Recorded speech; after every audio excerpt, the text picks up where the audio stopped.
Good evening. Good evening, everyone.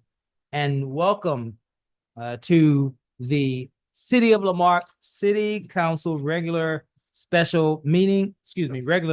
Thank you, Joe. March 23rd, we had a special meeting earlier. This is our regular meeting, March 23rd, 2026. Notice is hereby given that the City Council of the City of Lamarque, Texas will conduct a regular meeting on March 23rd, 2026 beginning at 6 p.m. in council chambers at 1109 B Bayou Road, Lamarque, Texas, as well as via video conference hosted through Zoom. In accordance with section 551.127B of the Texas Government Code, the presiding officer and a quorum of the Lamarque City Council intend to be and will physically be present at 1109 B Bayou Road, Lamarque, Texas. This location will be open to the public. The meeting will be broadcast at this location on channel 16 and via YouTube. Council will meet for the purpose of considering the following agenda. The meeting has been called to order. Ms. Nance, would you give us a roll call, please? Yes, sir. Councilmember District A. Present. Councilmember District B. Present. Councilmember District C. Present. Councilmember District D. Present. And Mayor. Present. Thank you, ma'am. Let's have our invocation and pledge. Let us stand and all recite the Lord's Prayer together. And I would like to ask Chief Franklin from way in the back to lead us in our Pledge of Allegiance when we are done with our prayer. Let's pray. Our Father, who art in heaven, Hallowed be thy name. Thy kingdom come, thy will be done on earth as it is in heaven. Give us today our daily bread. Forgive us our trespasses, as we forgive those who trespass against us. And lead us not into temptation, but deliver us from evil. Thine is the kingdom, power, and glory, forever. Amen. Allegiance to the flag of the United States of America and to the republic for which it stands, one nation, under God, indivisible, with liberty and justice for all.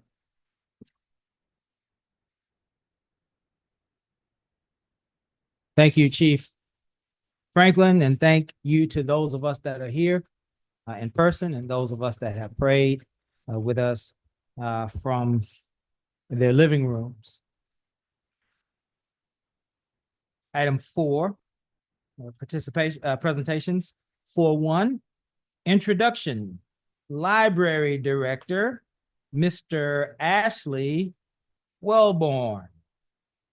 Introducing the city's new library director, Ms. Howard. That would be me. Hey, Worth. So yes, I am not the library director. I want to be. Are you sure? I want to be clear that that is not a role that I have accepted or taken on. No, so I'm here to introduce Mr. Ashley Wellborn, our new library director. He resides in League City, but he has been working in libraries since 1999, doing many types of work. He also has a master's of library science. So extraordinarily well qualified individual. And then let him introduce himself. Mr. Wellborn, welcome. Thank you, sir. Thank you, sir. It's great to meet you all. I'm really, really honored to be a part of this wonderful city. It's a beautiful city. The community seems amazing. The staff that I've met are such hardworking, great people. It's an honor. This library has so much potential. It's done a lot, and I want to help it do more. There's a quote I love about libraries because it's all about community. Libraries are one of the great bastions of democracy about the First Amendment. That's what we do there is we store people's words, people's thoughts. And the quote I love about libraries is bad libraries build collections, good libraries build services, great libraries build communities. And that's exactly the spirit I want to bring or help enhance in this library because they've already I spent all day long with that great library. So much. And I hope to keep on learning as we go. So thank you again, everyone, for having me on board. Absolutely. Let's give a round of applause and a welcome for Mr. Wellborn.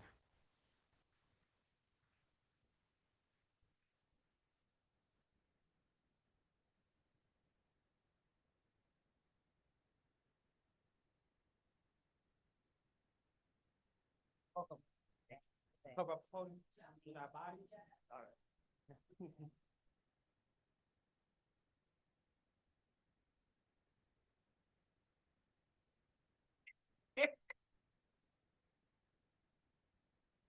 Let's give Mr. Welburn another round of applause. If I might, let's also give a round of applause to our friend, the People's Librarian, Tom. Oh, Tom. In all seriousness, we have been without a librarian for quite some time. And in all seriousness, Tom and this amazing staff, Princess and Sarah, yes, Sarah has worked diligently to keep the library up. And we don't want to lose that thought, and we definitely don't want to lose the opportunity to express our appreciation, Ms. Brenda, for you and Mr. Tom for you. And although she is not here, probably at the library, right? Maybe. She's just gone. For Sarah. And so y'all are doing amazing work. Warburn, you have a wonderful staff, and we look forward to great things in my life. Absolutely, absolutely.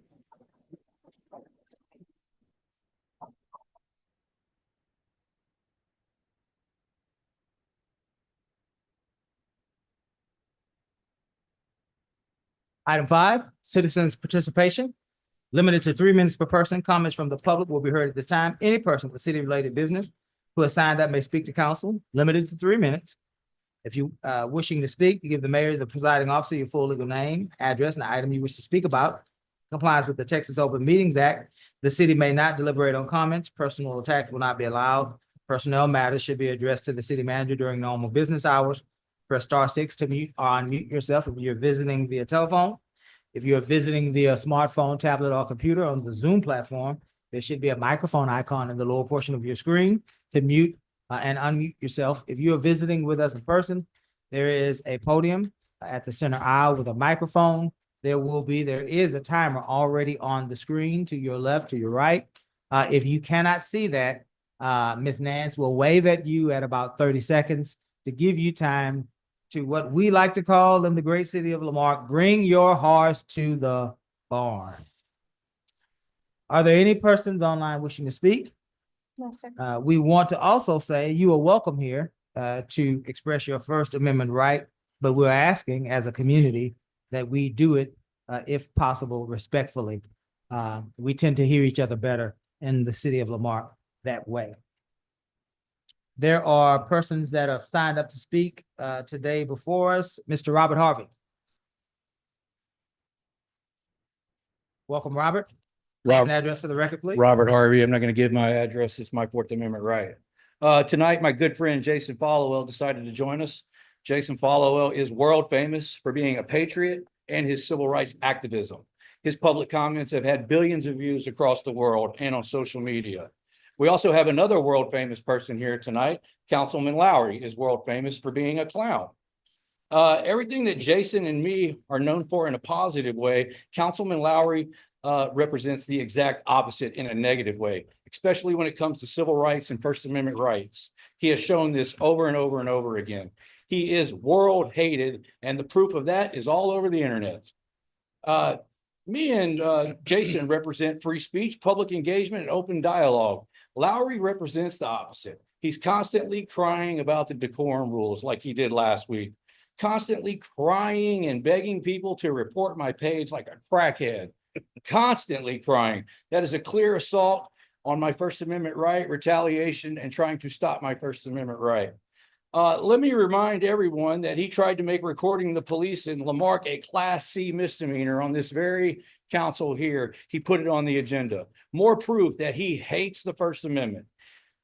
Let's see. It becomes harder and harder to get information to do these public comments now about Lowry. Normally, I look on his Facebook pages for content, but his Facebook pages keep getting taken down repeatedly. That's where most of his bad behavior is documented. But when I looked at it today, he is super proud of his 14,000 views and 200 followers that he's gained. I would be embarrassed if I only picked up 200 followers after getting 14,000 views. I guess everybody's going over there to watch the train wreck. That's the only thing I can think of. I understand why people don't want to follow him. All he does is cry about me and begs people to report my page like a crackhead. Oh, please report Hardy, please. I'm begging you, report his page, please. It's embarrassing, man. Also, he put over there recently that my mom and dad and my son doesn't like me. Well, at least there's not video. What's that noise? Excuse me.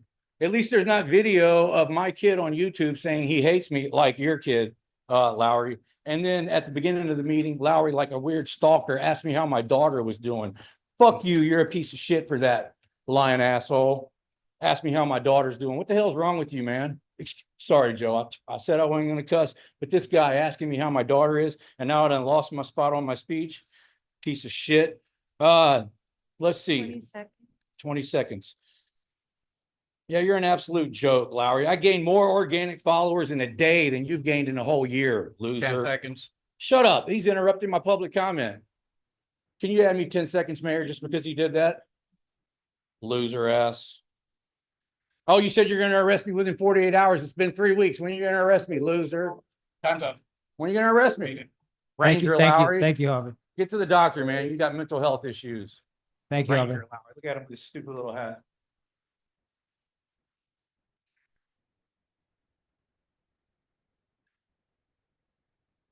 Citizens. Community. Citizens, community. We the people, Probably me. probably. Yes, sir. Welcome, sir. Name and address for the record. Where's your time clock? It's on the timer. It's on the Alright. clock. There you go. I don't identify, sorry. It's against your First Amendment and your Fourth Amendment. I came up here, I've been through a lot the last 4 years, got charged with 16 crimes and got all of them beat. They were low level, Class C, just because I stood up for my rights. And I was told that we have a Texas Ranger in the building. And that bothered me because that's a felony offense. So, Mr. Lowry, you got on live and you talked about that you were a Ranger. You threatened to arrest an auditor while claiming Ranger authority. I want you to be clear. That's Texas Penal Code 3711. This requires a couple of things. False claim of authority, check. Intent of people to believe it, check.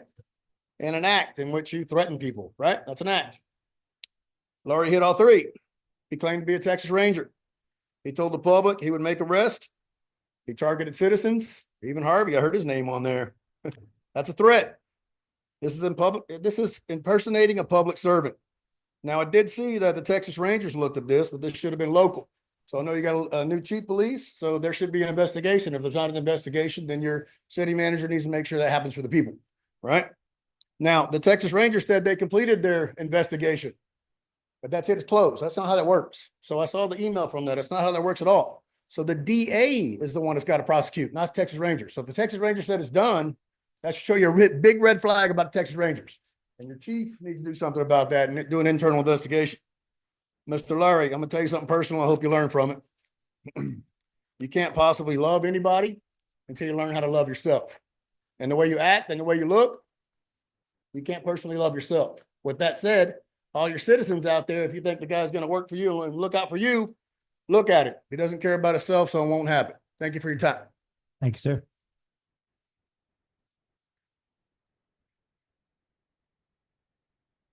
Shard Loftus. Name and address for the record. Welcome, Shard.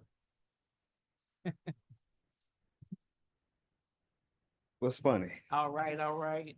Your reasons for speaking. Oh yeah, it's hot in here. So yeah, let's start off with that. I know it's on the agenda, and if any one of y'all don't vote for it, you fired. Okay, so we got that out the way. Y'all understand the assignment. Two, I want to go back to my two favorite things to talk about: code enforcement and public works. I'm gonna ask y'all one more time to start giving the people, the staff, the tools they need to do the job. Training, because if they're not trained right, they're gonna keep doing it wrong, right? And if anybody can disagree with that, then you don't know what you're talking about. All right, so let's put this in the budget, this coming budget season. Training and the materials and the tools they need to do the job. Because I've seen some stuff and I've reported it and I put it on Facebook, and I really don't like doing that, but that's the only thing to get people attention nowadays when you have to blast them. I don't like doing my city like that, but it gets people attention, right? So let's do this. Ms. Holly, before you leave here, please set up some kind of training for these individuals in public works, right? I'm a public works guy myself. I want them to succeed, right? Because right now we're doing stuff half, you know what, and it ain't right. Because if they don't know how to do it, they ain't gonna do it right. Now, that's it. We talked, I had a conversation about this asphalt zipper that was purchased. I don't think we got people trained on how to do that. I don't think we got the right materials to do it. So we need to kind of get the ball and let's get that corrected. Then code enforcement. That's a big problem here. But having said that, I want to give a thanks to Mr. David Merriman, because every time I call that guy, every time I reach out to him, he responds. Unlike some others that's been around here in code enforcement, right? They ignore it. Well, not Mr. Merriman, but in the past and recent past here, people ignore you, right? They ignore the problems in this city.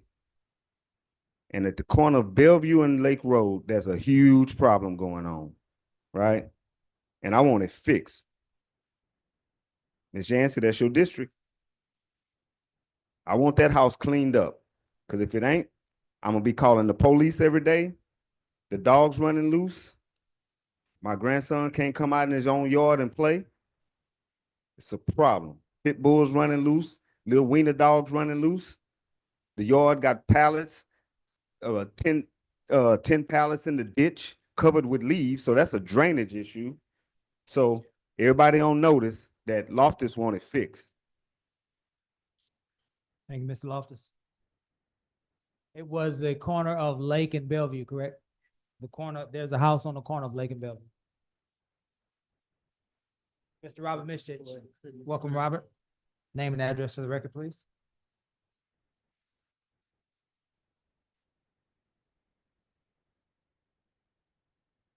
Robert Mitch, 24 North Curlew. First thing, welcome to our new library director. And thank you to Mr. Ferguson for adding some more narrative and actual sustenance to the financial report. Still got a ways to go. But one of the things that has come out on the developmental services. It's great. It shows 385 permits from the beginning of the year. It's showing revenue coming in at $908,000 plus. That's good. But you've also got 781 inspections. And you've also got all the plan reviews. But there's nothing on there how much all that costs. And I can promise you from my experience on here, those costs are more than that revenue brings in. So you're painting something only a half picture. And that's not fair to the public. Now we get into the article in the Galveston Daily News, which was nothing but a hit piece on a former grant writer. The only grant writer that this city has ever had that works on commission only. You don't pay them up front. Like the other two that you have hired, you pay up front whether you get the grant or not. We've had them before and we fired them. Is there a place for them on a specific grant, a specific area? Yes, I could see that, but not as a full-time soul. Working without a contract, you keep giving somebody work, that's an inferred contract. Gus will tell you that. You've done something that's inferred. Now, you still owe money and you say, she hadn't reported all the documents. You've got the documents. And I will tell you this, lost documents, this city is known for lost documents. We lost documents on all building plans and all inspections, 100% gone for the neighborhood of Omega Bay. And we've had some new houses built. But as 2 years ago, when we were going through this FEMA flap because the city couldn't provide them anything, and that came out under Kathleen Turner, there were 0 documents anywhere. Now, whether they were trashed on purpose, weren't loaded into the system, whatever. But that's on the city, and it continues to happen. So you got a long way to go. And that hit piece, that was uncalled for. Thank you. Thank you, Robert. Ms. Clarence Caldwell. Welcome, Mr. Caldwell. Name and address for the record, please. Clarence Caldwell, the Marque, Prairie Street. I'd like to thank Mr. Capian right there for what you had told me earlier that you're gonna take care of. And also Chief Franklin, what he's gonna do also. Yeah. The other issues that I have, these are kind of serious issues. One of them is at the corner of Newman Road where it hits the feeder on I-45. I don't know who owns that property, if it's city owned or if it's an individual that owns it. But when a person is in a car and they drive up to there and they have the section blocked off, so you can only have a small area to turn onto the feeder, but they have brush and stuff that you can't see cars coming in. And that needs to be trimmed back where people can be able to see before there be a serious accident right there. Okay, and the other issue is also still on Newman Road, but this is going toward Main Street. They only halfway removed the brush and stuff that's in the ditch. And I think that needs to be picked up and stuff before it becomes a major problem. Some of it's like logs that are still in there. Some of the brush has been there for a while because the brush is dead. And this stuff needs to be removed or contact the homeowners or whoever to have them to take care of that. Let's see. Also, he mentioned about the asphalt situation. They did do some asphalt work on Newman Road, which I'm glad that they did get that right there taken care of, because other than that, that's it. Everybody be blessed. Ms. Caldwell, Oh, go ahead. point of information.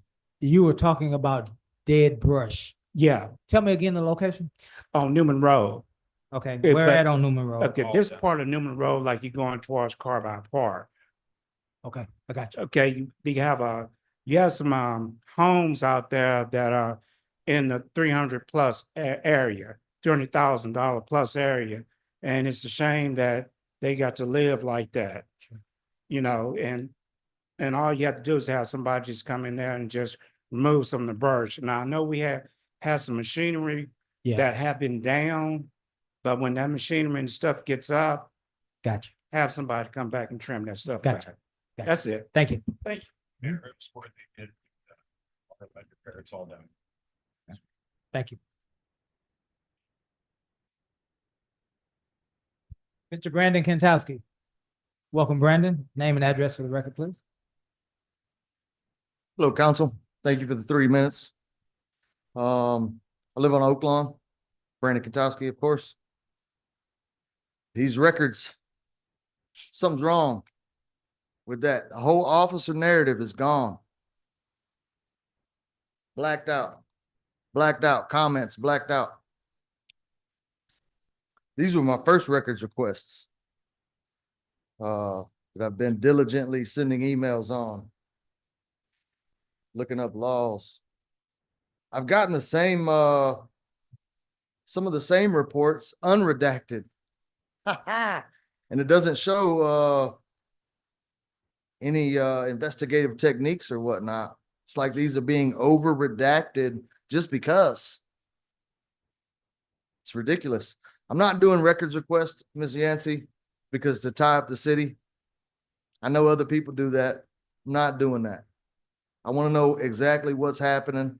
I want to know what's being said between the police, my neighbors, and what's happening. And they've accused me of some serious crimes, and people are going to have to answer for that. I have extensive records.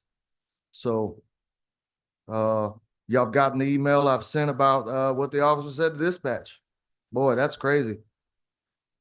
What was it? October 13th was when I came and spoke, when my neighbor came up here and spoke. no, October 11th, was a city council meeting. My neighbor came and spoke. Chief of Police Aragon was sitting back there.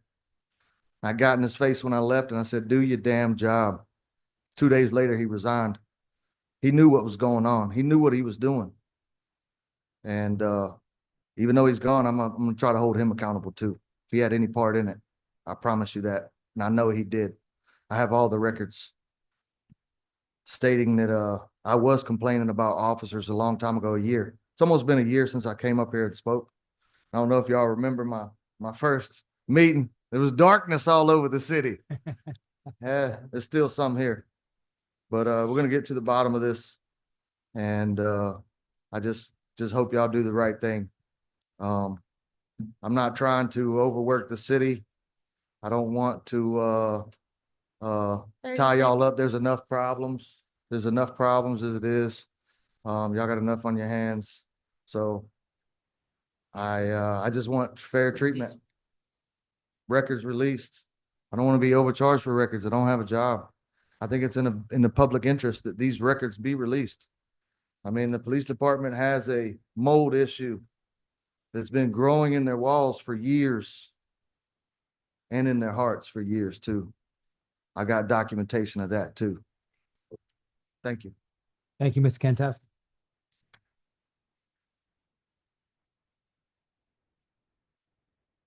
Again, we want to thank each and every one of you for participating in our citizens' participation.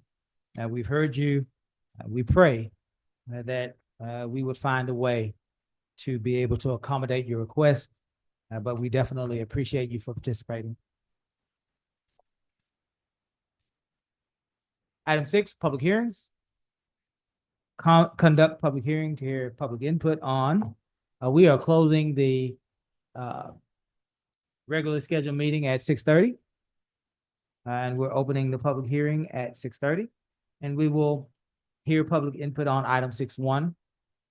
Ordinance number letter O-2026-0008, granting a right-of-way easement to Bengal LLC, making various findings and providing for an effective date. Item 6.2, ordinance number letter O-2026-0009, amending the zoning ordinance from C4 interstate commercial to L1 light industrial for attractive land. I1, is it L1 or I1? I don't know why I want that to be L1 so bad, because it says light industrial. I'm sorry, it is actually I1. A light industrial for attractive land plus minus 23.942 acres of land situated in the John D. Moore Survey, abstract 50 of Galveston County, and being out of Division O and Division P, Highland, Cook, and Stewart, a subdivision in Galveston County, Texas, according to the map or plat thereof recorded in volume 81, page 526 of the Galveston County deed records, and being out of and a part of that certain 307.2157 acre tract described as tract 1 in conveyance to Texas City Terminal Road Company, recorded at Galveston County Clerk's file number 2016005324, 2026 parcel ID number 700282. Are there any persons online or before us today seeking to speak to item 6.1? Anyone for 6.1? One more time, anyone for 6.1? Hearing none, we'll move to item 6.2. Any person seeking to speak to item 6.2? In person or online? Anyone for 6.2? One more time, anyone for 6.2? Hearing none, Ms. Nance, we will close the public hearing at 6:32 and reopen the regular meeting at 6:32, and we will take the consent agenda in its entirety. That is all of 7, council. All matters listed under the consent agenda are considered to be routine by the city council and will be enacted by one motion. There will not be a separate discussion of these items. If a discussion is desired, that item will be removed from the consent agenda and will be considered separately. Before we proceed with this consent agenda, council, are there any items that we would like to pull for special consideration? Hearing none, we will entertain a motion for all of the consent agenda. Oh, sorry. Go ahead. Are you making a motion, Joe? No, Was that Lowry or Griffin with the second? so- Doesn't matter to me. Lowry. Lowry with the second. All right. Let's call for the question. All those in favor? Aye. Any opposed? Item 8, old business items presented to the council for discussion and possible action. 8.1, Finance Committee. Considering the recommendations from the Finance Committee, this item was tabled on 3/9. Council. Are we discussing? Are we acting? What are we doing? Does Did we anyone want to discuss it discuss? last time? Or did we just table it? We for we discussion? we received it and tabled it for discussion, but if we don't have to discuss, we can move to approve if Yeah, the we- council chooses. Did you want to discuss? Yeah, this is where we were, Okay. bringing up, putting a dollar amount on theft from the city with P cards Okay. or fuel or anything. I think it's imperative that we create a dollar amount. Mr. Worth is coming up, so he's probably already 10 steps ahead of me. Oh, so yeah, so we have already made the adjustment to add a fraud, waste and abuse policy as a separate yearly policy to be contributed. That's where those types of information would be included.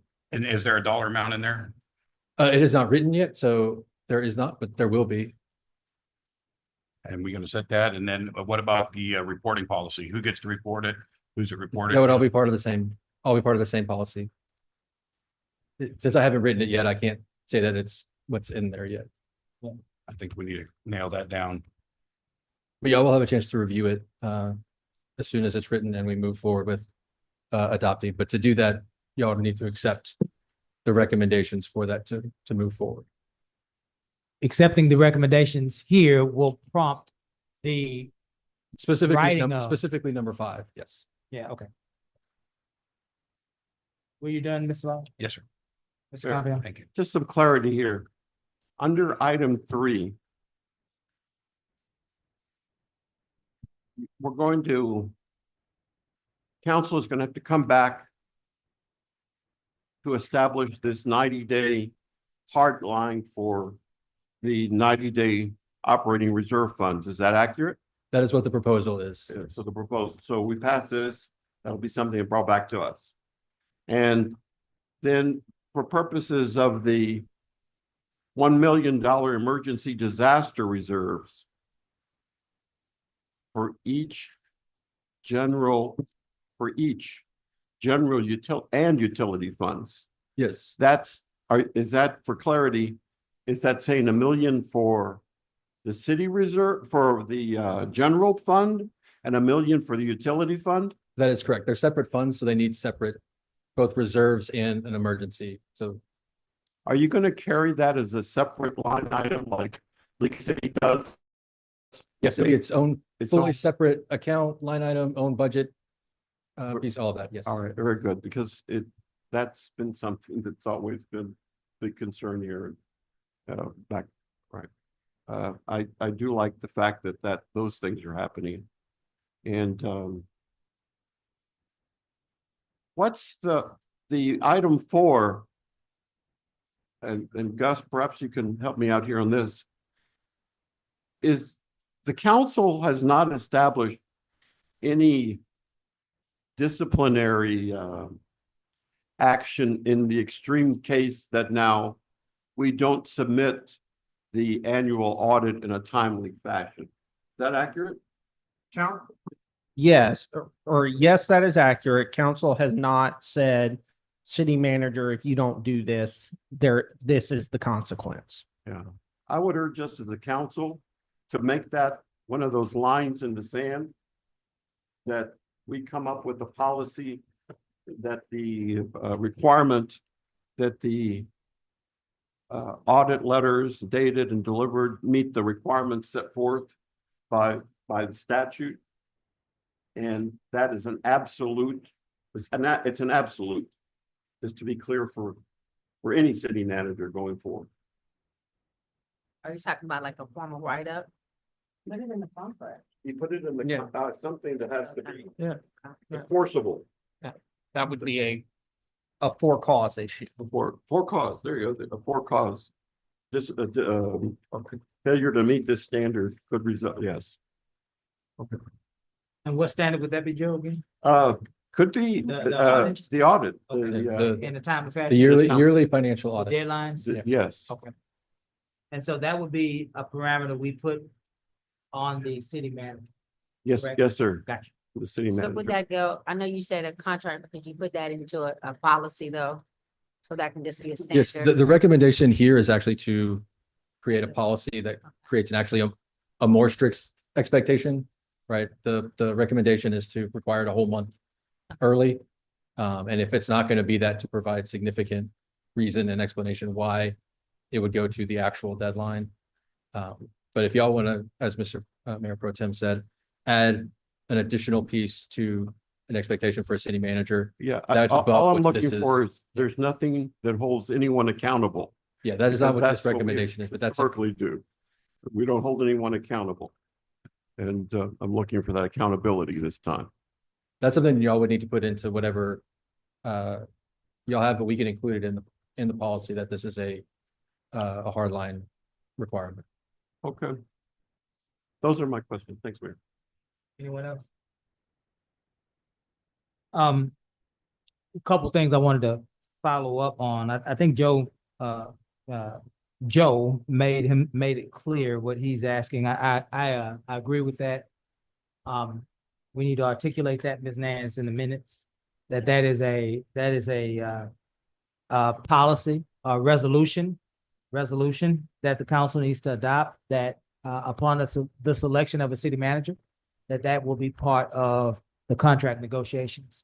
Where's Gus? Heavy on the financial accountability with the new city manager. It sounds like what Mr. Compion is saying. Going back to Joseph's request, so two things. Number one, there is currently a waste, fraud, and abuse policy on file. Yes, There's a section a section. about fraud, Okay. waste, and abuse. And you are now going to rewrite the entire section? I will convert that section into its own policy. Expand it, Yes. pull it out and expand Expand it. it, yes. So Okay, where is that policy, that part of the policy currently? it's in the employee handbook. I do not know Okay, that's fine. the specific. That's fine. But I wanted to be clear that there was a policy already on the books. You're pulling that policy, expanding it, making it more comprehensive Yes, it did not to address meet some of the request. expectations. Okay. Go ahead, jump back in, Joe. One other item that you mentioned now. I'd like to request, as I recall, the employee manual was, quote, revised and updated during the term period, the employment period of the previous HR director. Am I correct in saying that? She was working on it. Were there any revisions ever made or anything? The revisions that have been made were pulled out separately. Worth has done some with the policies that have come for vacation, translating into PTO. I remember. So we're currently, the executive staff are pulling together from the 2013 copy that Ms. Butler did, that's really very good, that has a very good fraud, waste, and abuse that Worth will be augmenting, and then that will come back to the council for your approval. Very good, thank you. Few things Worth, I want to try to get through them. I don't necessarily, if I want you to really elaborate, I'll tell you. Yeah. But I think I just wanted to try to get a few questions answered so that we can kind of move through this and act on it. In item 2 of your recommendation, or the committee's recommendation, now let me stop here and say big thanks to the committee for their work, the work that they've previously done, the work that they will continue to do. I want to also thank Mayor Pro Tem Compion and Councilwoman Yancey for their diligence in continuing to urge the council and the manager to move toward more of a financial system of accountability. Again, as well as our finance committee, I believe Ms. Griffin, yourself, Ms. Holly, Mr. Osteen, Mr. Getty. Pastor So Jervy. Who did I Pastor miss? Jervy, Pastor Jervy, Harriet. EDC Director. Ms. Harriet. Getty and Yes. Ms. Harriet, yeah. Harriet, thank you.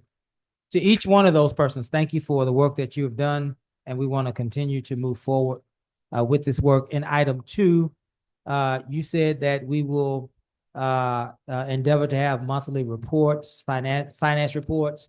I assume, just nod at me, that they will be online.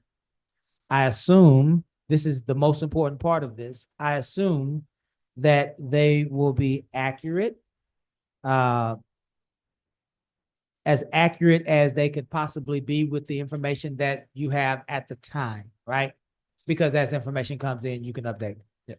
Also, big part of this, it needs to be in layman's terms. Layman's terms.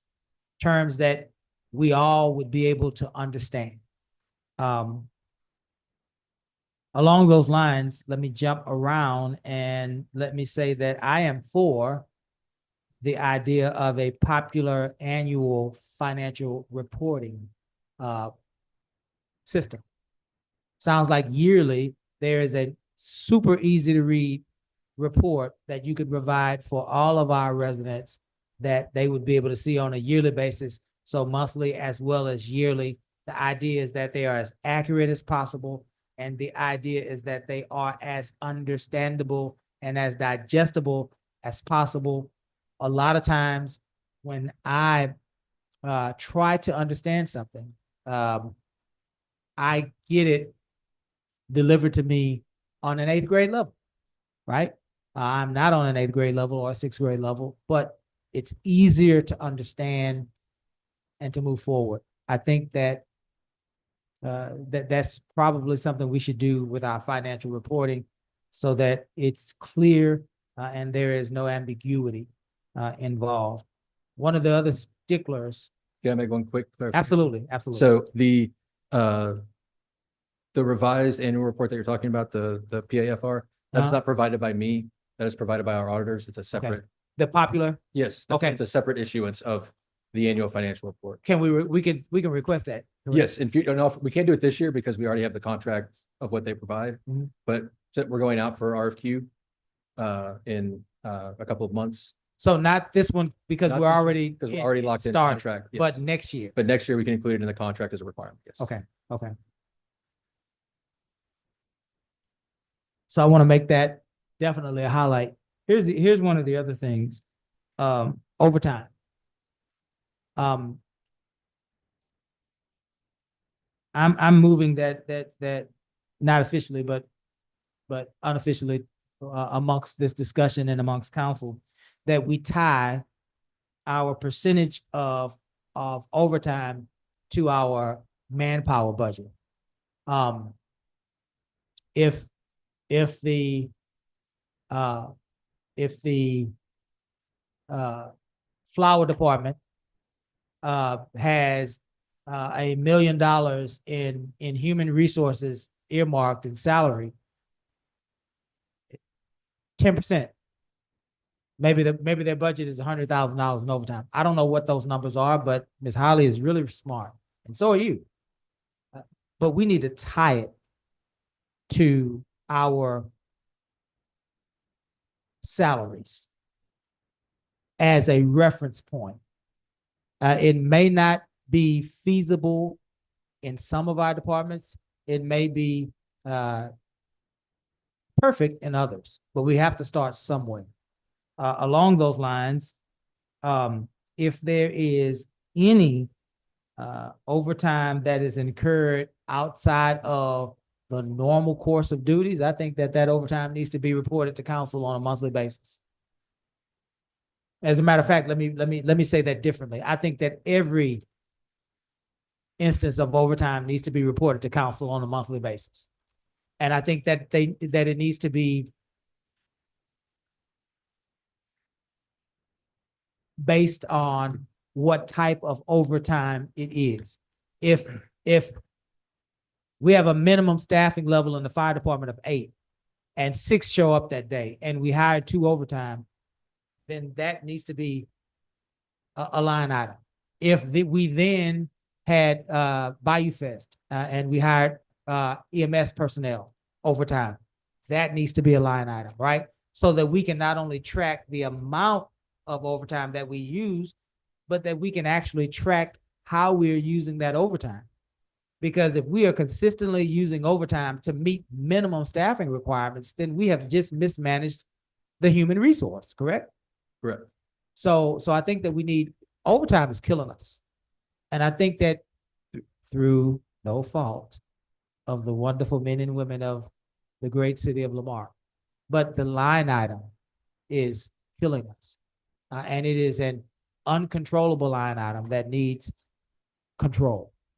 And so we start with, Ms. Holly, in my opinion, tying it to salary and every month providing a report and an opportunity for council to continue on or to direct the manager to make different choices with our human resources. We cannot get to a place that at the end of the fiscal year that we are $400,000, $500,000, $600,000 in overtime. That is unacceptable. It is not a fixed cost. I see you, Joe, and I'm gonna let you in after I say this last statement. Because it's not a fixed cost, it's dangerous for our folks. And so we need to make it as fixed of a cost as we possibly can. I'll stop there. I see Joe wanting to interject, so we'll yield the floor to Mayor Pro Tem. Of course. The overtime issue is right now, right, with we became aware with our financial situation. At this point, Ms. Holly, and if you could please verify this, any overtime right now, we're not approving, or if it's approved by you. Is that accurate? It's no longer in the hands of the department manager. It is in the hands of the department manager. It is? But they have been told to limit it to the best of their ability, and they have done that.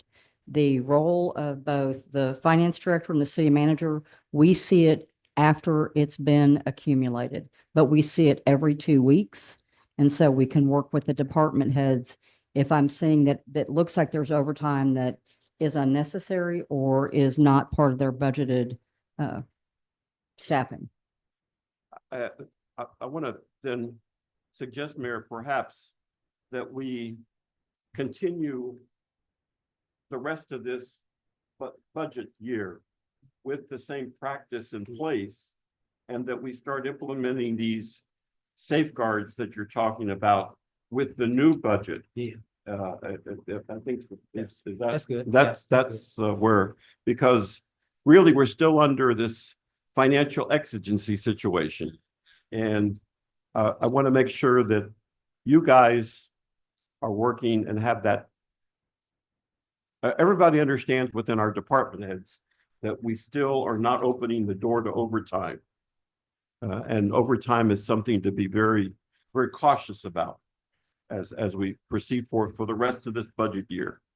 That's my comment there. But then as we get into our budget discussions, we come up with that. Yeah, Ms. Nance, would you make a distinction to remind us as we, thank you. Ma'am? You already did, thank you. So two things before I'm done, Mr. Ferguson. I'm a little concerned about the ambitious idea that we can raise $2 million in reserves in 4 years, which comes up to about $500,000 a year, 200. That's so just to clarify, so the reserve and the emergency are separate items. 1 million in each. So there's actually there's 4 buckets that need to be raised. Okay. Right. So to make it 2 for the utility fund and 2 for the general fund. Right. The first is the reserve. That's the 90-day amount that allows us to get through either a historically bad scenario or a potentially historically great opportunity, right? That's what the reserve fund is there for. You don't touch it. It just sits there and protects you in case, again, a COVID type situation happens where we need to dip in and pull it, or if from a positive example, let's say HVAC is working on a massive relaying all water lines that are not PVC or better, right, for the whole county. But we have to provide a 10% match, right? We're not going to naturally have the money to provide a 10% match to do that, but we can then use the reserve for a extraordinarily positive use in the same way we can use it for an extraordinarily negative use. But all uses of the reserve fund have to be individually approved. So that's the reserve, that 90-day amount, right? The emergency is for natural disasters only. Right. So separate items. The emergency is the one that would have $1 million in it. The 90-day amount would actually be a much larger amount. I believe right now it would be around $6 to $7 million. So I'm having a discussion with you about a $2 million raise in the span of 4 years, but you're telling me that the discussion actually is an $8 million in this Yes, discussion? it is part of the budget plans that we have do include funding the reserve and the emergency fund over the next 5 years. Is that part of the 3 scenarios that Yes. you have been pushing? All 3 of them account for it, yes, sir. All 3 of those scenarios have you, not you like you, but The city, you being, the city, creator of this yes, plan, if you will, yes. representing the city. All of them have this built-in revenue generation, revenue raise? So it's less of a revenue raise, it's more of a funding of the reserve and the emergency fund is the more accurate. Yeah, thank you, Mayor. Now I'm a bit confused now. We talked about it earlier. So you're saying that we learned during the financial crises that the city's costs are approximately 3.5 million monthly, correct? Expenses. I'm sorry, I don't have it. I do it daily. Well, when we worked on the numbers back when It's trying about to figure out $65,000 a we day. were looking at that. 60,000 a day. Yeah, 65 a day. And you're suggesting that as we get our financial procedures back in place, that your goal is to reestablish 90 days worth of reserve, which could be ultimately at the low end, $8 million, $9 million. But depending, again, our budgets are a lot of the budgets we're proposing are much lower, so that 90-day amount would also be Okay. lower. And what I didn't hear is how you're proposing to do that. Are you doing like we're learned in personal finance, take 10% of your paycheck and put that into savings? Is that what you're doing or what? That would be a very layman's way of describing the plan, yes. Okay. So that's on the build gradually. So the buildup of the reserve is not going to happen conceivably over next year. No, it's a starting point. The plan is to build it over the next 4 years. Okay. Yeah. Now, the disaster fund, and this is where I'm got confused in your questioning. You're suggesting we're going to have a disaster fund of $1 million for the city. Did I hear that? Yes. So what this allows the city to do, and the reason it's a best practice is instead of going out and trying to get a loan in a disaster, right? You have the money in hand unless you save the interest cost associated with the loan, right? It's a cost savings to the city. It also provides city security in that realm, right? Again, our bond rating is not great. So. And then you're going to take you're going to endeavor to do the same thing with the utility fund to set aside $1 million for disaster response. Correct. On both sides. So we're looking at $1 million, and you're gradually doing this at some plan, 10% or whatever. And then like I discussed, some plan over several years to build up the reserves. Yeah, the plan we're working on and where we got a lot of our budget prep for this year is a 5-year plan where the first 4 years we are lean and we are rebuilding, right?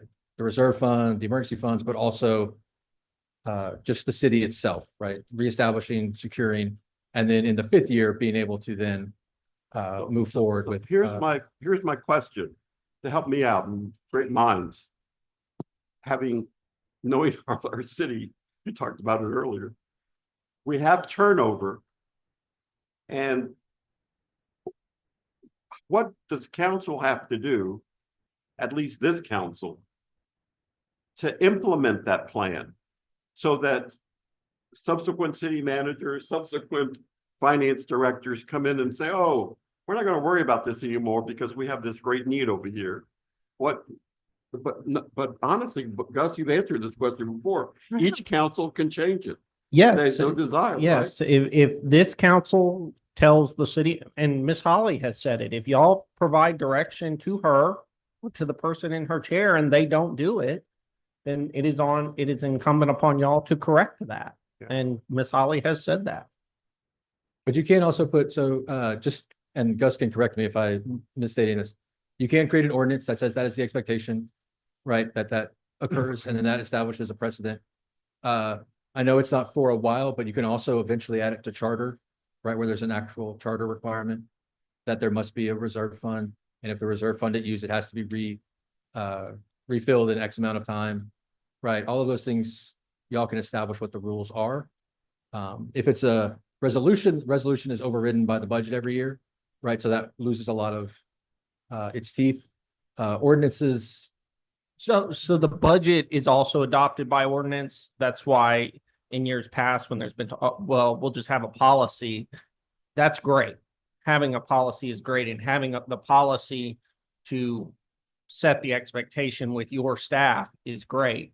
But if you all as council pass a budget that doesn't, if the council passes a budget that doesn't comply with the policy or even the ordinance, since the budget is adopted by ordinance, you have overruled that, you have repealed that prior ordinance or policy. As Worth was saying, what some cities have done and do is they'll put it in their charter. That would require a charter election in this case. Mayor, I'm just going to suggest to you and all of us here that we need to extract from these suggestions those items that would be appropriate under a charter to be included, because that is, I think, best practices in well-run cities, that at least the reserve part is part of the charter requirement. Yeah. Yeah. The reserve, again, is kind of, I don't want to give percentages, but often added on as a charter. It's rare that the disaster fund is, but that is a best practice, because again, it not only saves the city money in case of a disaster, and but it also just protects the city better, right? That funding is immediately available as opposed to having to go out and get a loan and go through the time it takes to get that, find a willing bank, go through the paperwork, close, when you need to pay the bills for that now. So that's why it's the best practice. It just allows faster movement. One last question with regard to the disaster emergency fund. You had informed us about 2 months ago that there was $500,000 that had been received by the city that had not, you didn't know what it was there for. But it was a reimbursement, actually. Yeah, it's a bunch of grants. We think most of them are related to PD grants, but it's like when the money comes in, Yeah. all I get is the little bank summary, and it's like 07-27, repayment or whatever. So like it's very difficult for me to figure out and tie all that to exactly where it goes. We are working on tying all that out, but Okay. All right. Thanks. Thank you. One last question for me, and then we'll see if the ladies to my left have anything before we move to action. We talked a little bit, Ms. Holly, about training for our department heads. I want to make sure that this is part of the effort as well. every department head, in my opinion, should have training on the budget. How to build their budget, right? How to create, to present, how to monitor, right? And report to the city manager, to the finance director, changes, issues, any issues of significance. I don't know that we've done that before, but I think that because of where we find ourselves today, we have an opportunity to do it now. I'll leave us with this thought. We don't have all the money that the world has at her disposal. We're a small city with a limited budget, which means we will tend to have younger, less seasoned and experienced department heads. We are lucky that you are here and lucky that Ms. Holly is here and Chief Franklin and some of these other folks that may have been department heads previous, but a lot of our department heads, Ms. Nance, Mr. Merriman, they're talented people, but this is their first role. And so financially, while they are great fire chiefs and clerks and police chiefs, but the financial piece might be something that they might have an opportunity to grow from. And so I want that to be a part, without objection, council, to us making those recommendations to the manager and to the finance committee. Ladies, did y'all have anything? I know we were. No, I just want to make sure, Mr. Word and Ms. Holly, that we have proper processes. You know, when I first got on the council, we had a disaster fund. I remember that. I remember that we had they were separate. And I don't know what happened in the midst of that. So I know that we had those safeguards. And like we were saying earlier, making sure that we have those processes written in stone that doesn't change when new people come in. And I don't know if we codify that with a resolution, if we do it another way, but I remember that we had that. And we were at, I think, 115 days in reserve between 22 and between 21 and 23.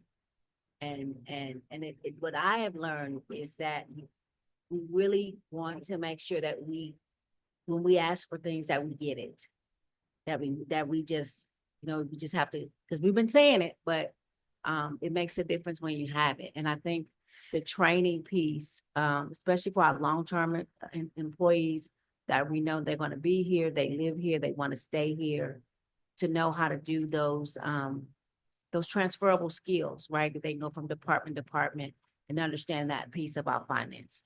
I think that's been an issue as well, not knowing the processes. So if you all can help us. So I've been saying that from day one, that it's like we pull it, it gets better, then somewhere in there it gets looser. And that, I guess that does have to do with turnover. So I don't know, that comes with onboarding, our yearly training, but it'd be nice if we can get that in our annual training every year. That's all I have. Very good. Anyone else? Ms. Lowry. I just want to say thank you for all your hard work. Not only are you trying to go forward, but you also have to go backwards to go forward. And I think the public needs to know that it's more than just one entity, that you're basically trying to run 5 businesses and put them together. You got your fire department, police department, public works. So there's a lot more to it than just the city. And I think that the public needs to realize that. So, but thank you for your hard work. It is definitely needed here. And I appreciate all the stuff that you're doing to go backwards and go forward. So thank you. Everybody is working extraordinarily hard to get us where we need to be. Very good. Ms. Nance, do we have we will entertain a motion to adopt these recommendations and to send them back to Ms. Holly. So move. The second? Second. Question. We're adopting these recommendations with the talking points that we have here, at the dais. Who made the motion? I did. Is your most of inclusive? Yes, it is. Most of inclusive. Who seconds it? Same thing? Yes, sir. Okay. Any further discussion? Ms. Nance, would you in your minutes, next meeting, whenever we approve these minutes, make sure that we have a section that's clearly delineated with all of the additions? Thank you, ma'am. Let's vote. All those in favor? Aye. Any opposed? Thank you, council. Item 8.2, boards and commissions, appointing, reappointing, and or removing members of boards, commissions, and committees. Are there any nominations to appointments tonight? I do have a question, Mayor. Was there any clarification, Gus, with regard to that issue of Councilmember Lowry's mother and her interest in serving? Is that still just completely not an option? That is not an option, Mayor. Period. No. Under Under y'all's charter. under the charter. The city's charter so under the state, probably, because it's an unpaid position, Yeah. but the city's charter speaks to that. And if you give me a minute, I'll. Yeah, so it's 11.06, and it says no person related with, it should be within the second degree of affinity or within the third degree of consanguinity to members of the city council or city manager shall be appointed to any office, position, or service with the city. But this provision shall not affect the officers or employees who have been employed for the time period established by state law. So since she's not already appointed, the council can't appoint her per y'all's charter. For the charter. Very good. Correct. Thank you. Let's clean that up and clear it up a little bit. Wait. Just question. Sure. If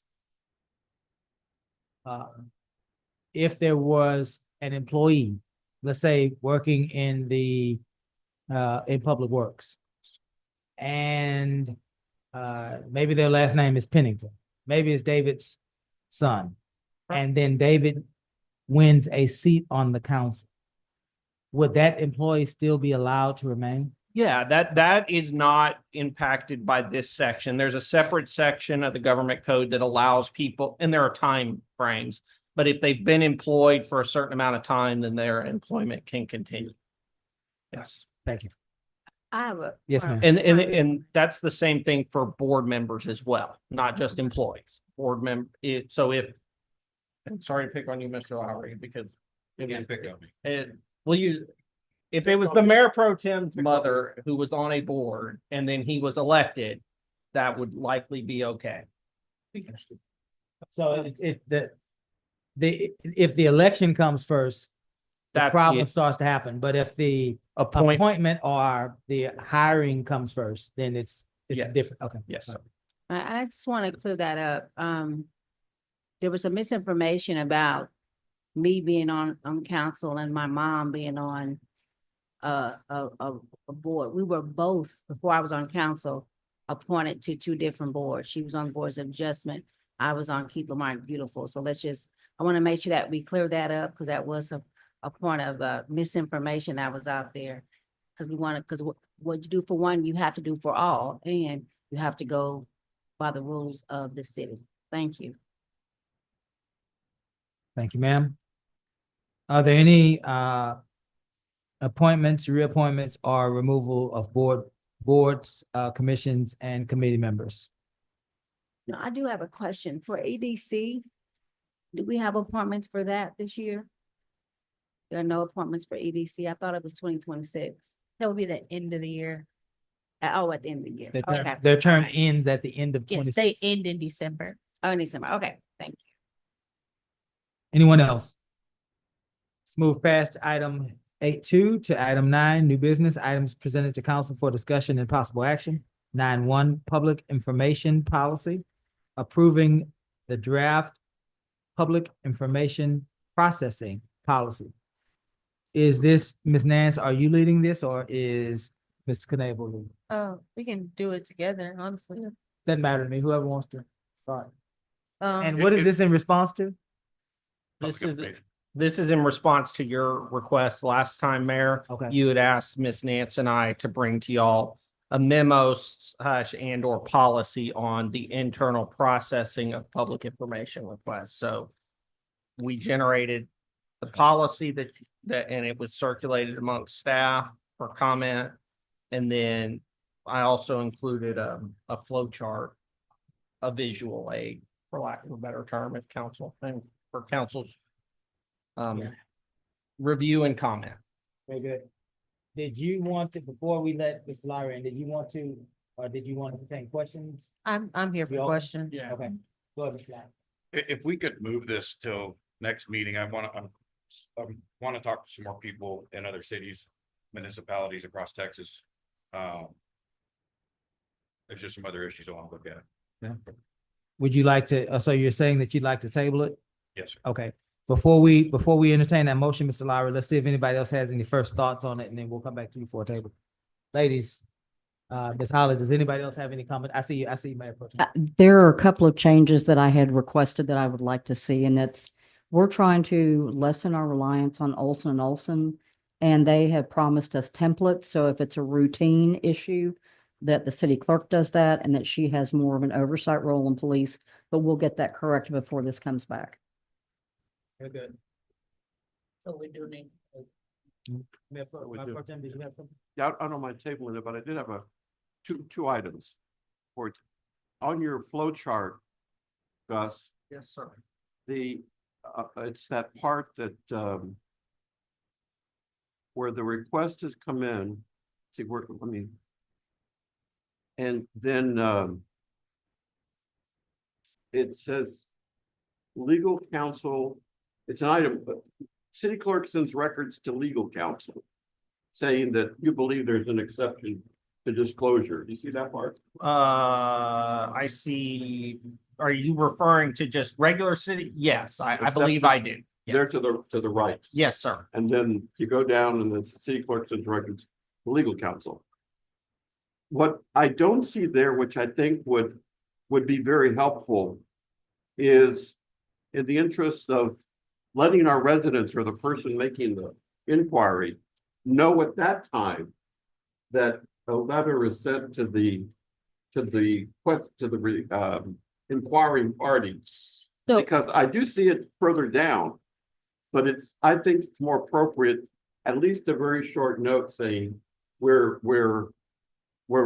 believe that this is an exception to the disclosure, and we're forwarding this to the AG's office. so they do get that letter. That is, Oh, it's in there. yes, Yeah, sir. that's the 10-day letter that is sent. That's sent to the AG, notifying the AG that we want to claim an exception, and it's sent to the request. Oh, the 10-day letter. Yes, sir. Yeah. That doesn't say that. That's Yeah. why I would. Yes, sir. You could clarify that's to the requester as well. And then, is this, Mayor, is this the other part of this procedure as well? I think so. Okay, the other, this came up last time, the cost associated with making a request. I looked at that very closely. I looked at other cities. Galveston they don't use the AT form, the calculator on there. They have a maximum as well. And this was my thought. I hope that our requests or any expenses that we charge reflect the average income of our residents in this community. And they don't, in my opinion, where you've got a request that's being, a requestor is being charged $2,000 or $3,000 is not a reflection of what any of us can reach in our pockets for when we have to pay for gas and home and things of that nature. So I'm just hoping that perhaps if we table it, we can get some more feedback there and how to proceed on that part. Those are my two comments, Mayor. Thank you. So Thank- maybe a cap. Look at other cities. And what I've experienced is not just here, but it's happened here as well. But typically when the government doesn't want to give you a record, they come up with an astronomical rate to block the record. It's happened not just here, but at other areas too. It's a fact. It happens. People can argue it, but it happens. And it needs to go away. When the government, when the citizens want documents, it's theirs. That we need to give it to them. And emails, it's not hard for IT to pull emails. I did an open record request just last week that where people were accusing me of being a Texas Ranger, saying that I said I was. And it was in the newspaper, and yet we can record 911 calls. We got police officers' phones recorded. They're compromised, they're getting into them, but yet for some reason you were inundated, according to your email and what also was printed in the paper. You were inundated with phone calls about people alleging that I was a Texas Ranger, but you can't produce any of those calls. You can't produce any of those calls when everything's recorded. Mr. Kentowski gets a 911 call. So we're picking and choosing on who gets open records. It's been a 5-year issue. Okay, it's okay. That's okay. So, but we need to, there needs to be some, I'm gonna let you. we can argue it all we want, but everything that goes to the city is recorded. Text messages. That's not accurate. It's not accurate. Yeah, It's not accurate. No, it's not. If I may, you may. this is about the policy. If people have. There needs to be a policy. Mr. Lowry, let him finish, and then I'll bring you back in. We're gonna let him finish. Ms. Nance, Mr. Compion, and then we'll circle back. Okay? Go ahead. This item is about a discussion of a Public Information Act processing policy. Period. It is not about individual requests. People have concerns about individual requests. My advice would be to notice those items separately. It's a policy issue. Miss Nance, I'm fine. you're fine? Okay, Mayor Pro Tem? I want to just, my questioning is not at all a reflection of the city clerk's office and our procedures. I'm just looking for ways to open the door in terms of items that we can easily point to.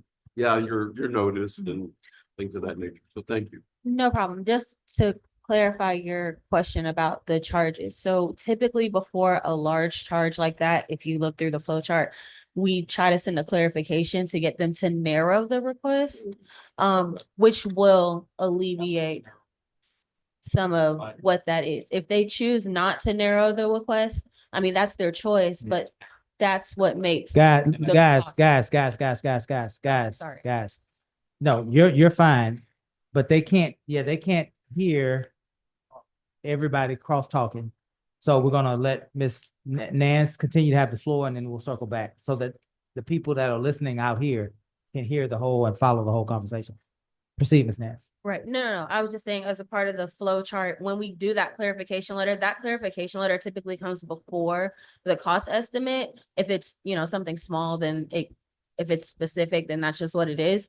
But if it's something that has a broad category, which is usually where you get those exorbitant numbers, it's just because they're making this blanket request, right? And so we'll ask you to narrow it down. And if you don't, there is a cost associated with that, because that ties up, the tech team. We only have 3 IT personnel. 2 of them can do this work. That means we're losing a high level employee there. My team has to review it. It may have to go to legal. These are all hours, right? That should be for the people, the entire community, that are now being dedicated to one person.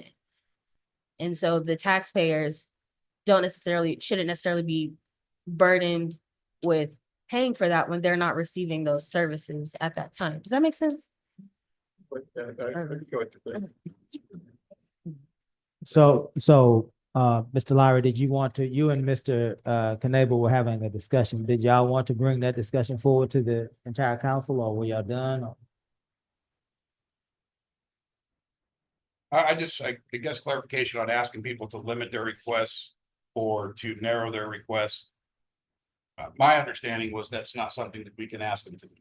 No, we can't ask them why they want to document. Yeah, go ahead, Gus. Stop. No, you're fine. I agree with Ms. Nance that we cannot ask them why. The city, the governmental body may not inquire as to the reasoning for the request, but the governing body under 552.222 can not only request a clarification, but also a narrowing, and provide this could narrow it, which would address a cost issue. Listen, Statute allows that. this is an opportunity for all of us. I said to us before, when we started in 2026, that I would, as mayor, continue to encourage the council to find a solution. And so, Mr. Lowry, you out of all of us have had the most experience with open records requests, the good, the bad, the ugly, right? As a colleague of mine on this council, I am asking you to work through what a solution would look like, right? Let me finish. You said something that is powerful on its face, and now we need the solution behind it. You said it's the people's information, I'm paraphrasing, and you said if they want it, they should have the ability to access it, right? That's a powerful thing that you said. And that's true. Now we have to work together as a unit to find how do we do that and then still stay within the parameters of the tax dollar, right? And there's a way, we just got to work together. We got to figure it out. But go ahead, I'll let you. So let me give you an example of how we have it's a double-sided system. One person puts in, maybe they work 7 days a week and they said, you know what, I'm going to do all my open records today. So they put in 7 requests in one day. They can do that. Mm-hmm. Well, then we say, you're going to pay me $3,000 for those 7 requests. But then an ally laughs about it and says, haha, I've turned in 100 open records requests. I just do mine one a day. Well, you're doing the same amount of work, correct? Or more for the other person than the person that asked for 7 things. The other person asked for 100 things. So we have a two-sided system. And unless somebody takes action against the two-sided system, we're going to maintain having a two-sided system that's been in effect for 5 years in the city of Lamarque. It is what it is. I've seen it. It's there. There's so much with open records. I get so frustrated because for 5 years that system has been abused. So now, Mr. Lowry, and then I'm going to let Kiara jump in a minute. Now, Mr. Lowry, you are in the position to make an impact to make that system better. And what we have to learn to do as a council, as a community, is walk past we have articulated the hurt and the slight and the double standard. You've done that very well. Now what we can do is we can start to cobble together a solution, right, to that, because nobody should have to feel the way that you have felt about accessing records. So we, as 5 individuals, have the power to work together to find that solution. And that's, I think, the bigger opportunity for all of us. And you said, after we get done with this tonight, you requested that the council table so that you can have time, right? And so we look forward to that, so that we all can try to find the best solution to the issues that you bring and that others have brought, and also the issues that Ms. Nance will bring right about now. While I empathize with the feelings that have been addressed, they're factually inaccurate. Okay. Legally, any request made within a 24-hour period is considered a single request. That is not determined by me. That is determined by the Attorney General's office. That is not something that is within my control, or the records keeper's control, or the police records text. None of us made that decision. Now, there are people that will make 1 request a day, and they also get charged. I don't understand where that's coming from. Like, everyone is a part of this. There are people on both sides of the spectrum that get mad at me for the same records that someone's mad at me for not releasing. Someone's mad at me for releasing. That's the job, right? But I think I said it last time we had these discussions. We have to operate in facts, not feelings. And sometimes we let our feelings cloud the facts that the law says what the law says. Kiara does not, it does not matter to Kiara what gets released and what does not. It matters to the state of Texas. They issue 336 pages of what can and cannot be done. And I can literally know that something is going to, at the end, turn out a certain way, but I still have a process to follow. Doesn't matter what I want to do. Okay. Yeah, go ahead, Worth, and then we're gonna try to bring this horse Sorry. into a barn and table it. I Go just ahead. wanted to add a quick note on, I think it, figuring out what makes sense for Lamarck from a price wise is a good thing. But I would just caution on a hard max.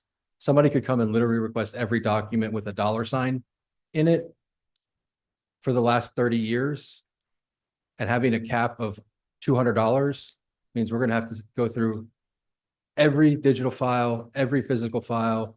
That could take hundreds, maybe thousands of hours, right? So I just want to Understood. caution on putting a purposely small cap for specific situations like these that do come up. Some requests we get are, I want everything for the last 5 years. Yeah. Right? That's just a massive request that takes a lot of time, multiple departments.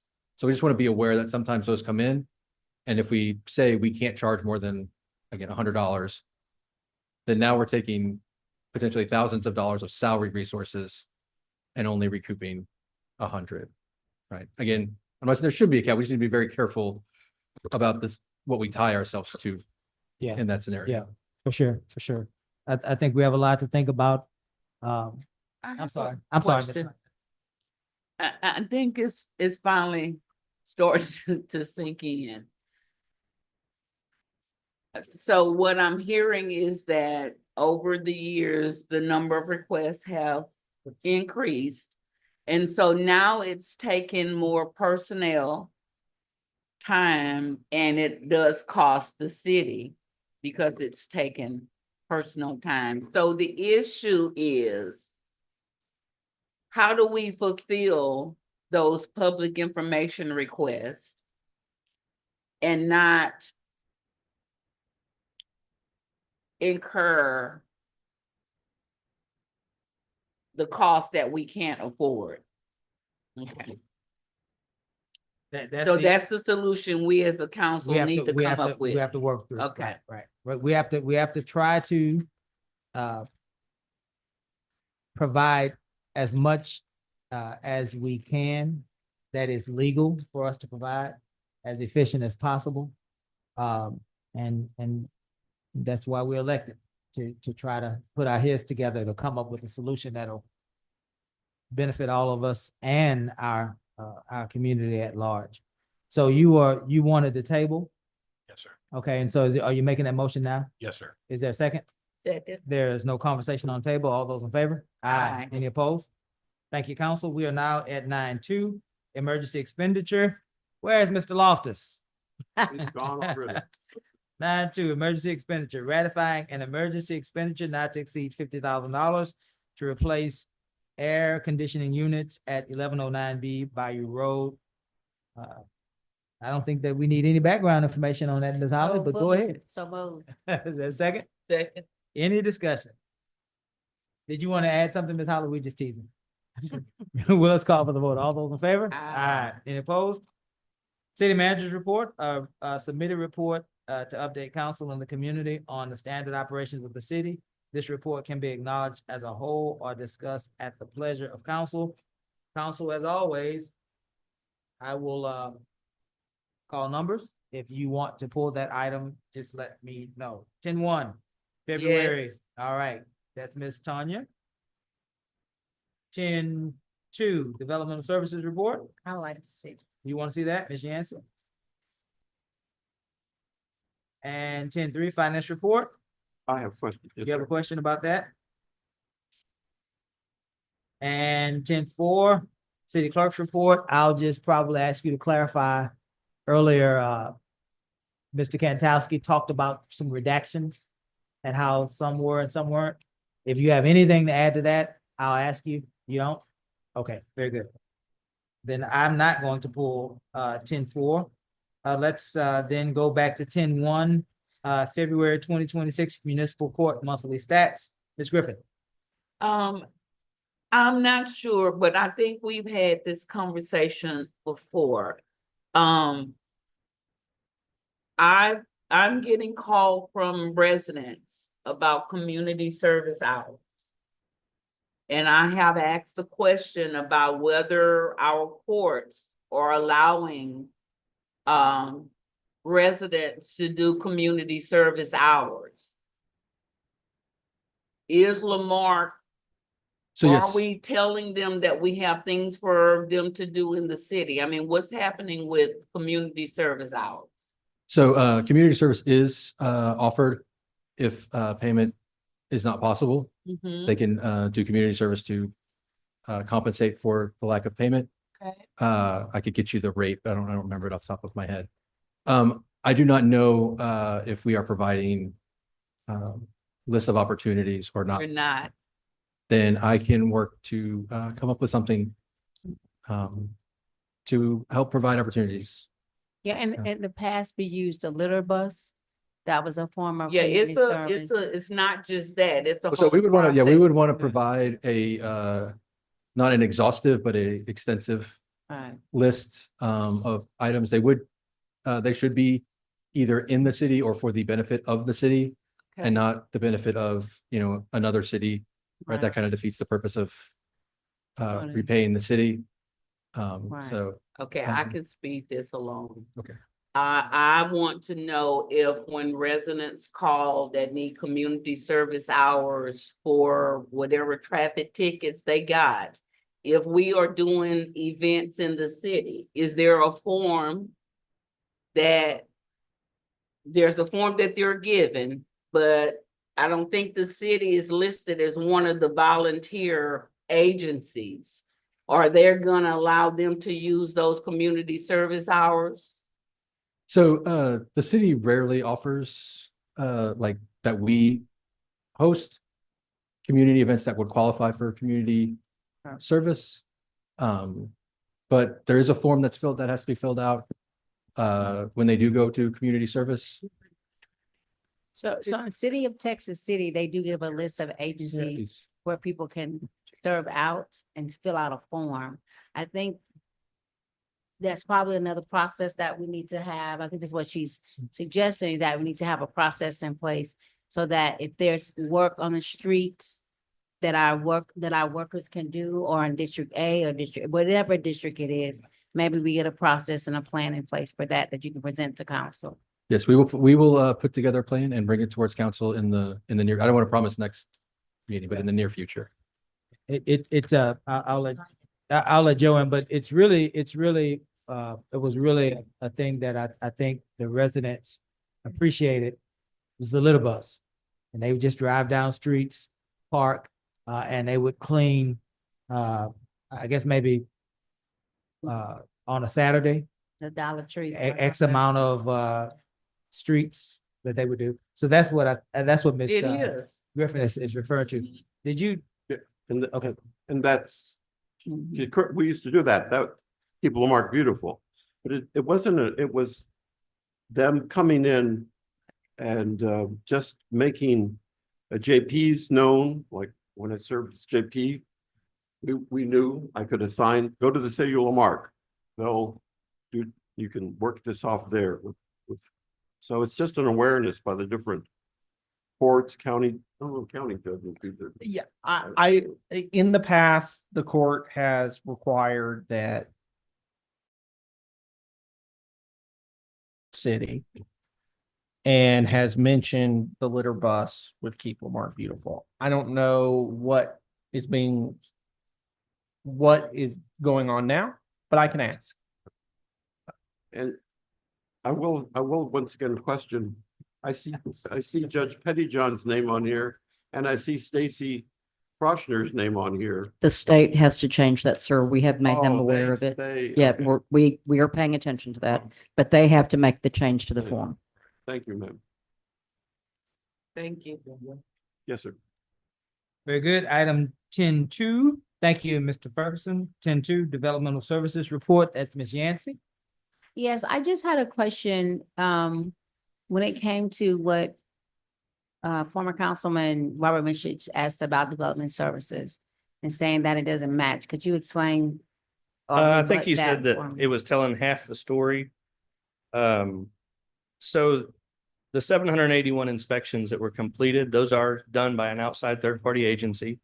The Right. approximate cost for those 781 inspections was around $97,600 for that quarter. So it's significant. We have interviews tomorrow for an inspector. We are trying to in-house inspections and plan review. And that is the direction of the department.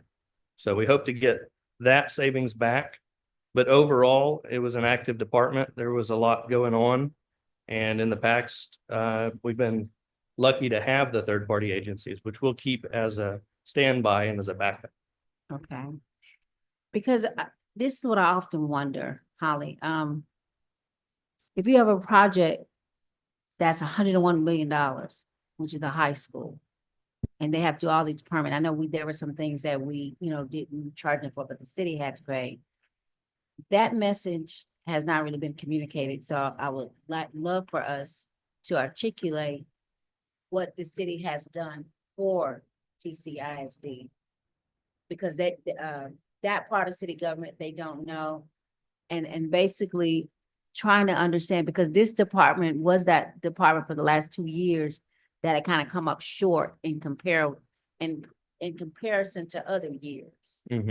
And so if we could have that to be shown at the next April 13th meeting about the differences. So just so we can see how important permitting is, how important some of the fees and the fines are to the cities, to get back to your point of trying to get the $1 million and all that, and then having $8 million up, that comes from having clean cities, that comes from fees, permit fines, and things like that. You know what I mean? Yes. So I wanted to make it a teachable moment so we can educate our residents about how important development services is to our city. And I don't think we really realize that. So, and I would like to see this summer, maybe have a high school intern that we can have this summer to follow you around, just to understand the importance of permit. They don't teach that in high school of government. Sometimes high schools will also ask for us to come and give presentations and things. And Yeah, that would be a good thing. And that's why when he brought it up, I was like, okay, I think that's what I've been saying, but I didn't know how to, I articulated it, but we didn't have anybody either. So that was the other thing I couldn't say too much. But just think about that. You have a school being built with all these fees and permitting and the city spent significant money paying third parties to plan, review, and inspect that. And that's the message I think needs to be articulated. Since there's so much people saying so much bad stuff, let's talk about what we did right with this city and this administration did right. But we still had, the taxpayers still had to pay for that. Mm-hmm. You know what I mean? So that's what I mean. So when he said that, it made me, think of that. That's Development services is like insulation in a house. What you spend on it, you're going to get back from it. Because if you don't spend that, you're going to spend it somewhere else, whether electric bill or with third party inspectors. That's what we on. Thank you. Any other questions? I did. To be clear, this is the second quarter report. Right. Yes, sir. We're talking about January, Right. February, and March. Yes, sir. Right. So during that second quarter report, revenue collected was $906,000. Yes, sir. What was the first quarter report? Revenue collected? I only prepared the second quarter report. I could I bring you recall the, having seen a first quarter collection amount. But This is the first time you've seen a development services report. It's new. We wanted to bring to you because I knew there was interest in development. and this amount of $906,000 goes to our, is that set aside for impact? Is this considered impact fees? No. No, sir, it's general But fund it's revenue. General fund revenue. So I'm most interested to see what the first quarter amount was with regard to that. And this doesn't include the fire inspection revenue, correct, Chief? No, this does not include the fire revenue. that's the fire inspections goes to the fire department. Correct. All right, thank you. All right, 10.3 finance report. Mr. Campion. Oh, yeah. Quick turnaround. Yes. Okay, my questions, Mr. Worth. Please explain to me. Let me get back to the check register here. I see the payment to Gulf Coast Water Authority of $183,139. You find it here. Yep, it's on the, February 12th. correct. And then later in the month of February, I see another same amount of $183,139 for Gulf Coast Water Authority in the same amount. Is that accurate? Yes, so we have a consistent payment. They, since we have a contract for buying water, right, we just pay for that same amount of water every time. And then our bond payments are equal distributed. So our payment each month is the same unless there's again, a cash call or some other unique event. The reason you're seeing it on here twice is we are working to become better. And instead of waiting till the last minute to get something paid, getting it paid as soon as we have the bills. So actually that second entry is a prepayment for March is what you're saying or something? What? It's the payment that would have been due by March 12th. By March 12th. Yeah. Okay, all right. We are working to try and instead of I'm gonna waiting hold you till that too, because if I see it on here in March. well, there will be one in March, but it'll but be at the it end. should be at the end. At the end of March. Yeah, correct, yes. it should be at the end. Yeah. And then the other item that I saw on here is a question, and Mr. Gus Knibble, please clarify. Mill Shirley is charging us, you send bills twice a month? Once a month. I see there's two bills here for Mill Shirley. In So- February. So Mill Shirley sends, I believe, 5 bills to the city of Marque. That was a process that then city manager or prior city management requested for budgeting purposes. There is a bill for prosecution. There is a bill that we send for work that is done regarding development services. There's a bill for utility matters, sewer matters. There is a bill for HR matters. There is a bill for should a public information request come to us for some availability reasons. Sometimes they do. It is rare. And then I apologize. I believe there's a 6th for Just the issues the relating. regular process. Right, yeah. for HR matters. The reason that was done was to allow the city to better, instead of just having all of our bills hit one portion of the general fund, it was to break it up, especially with development services where the city can work to recover its costs and utilities as well. So Very good. that Thank you is for why. Thank you for the explanation. A lot of this too is because our residents see this and they get asked a question.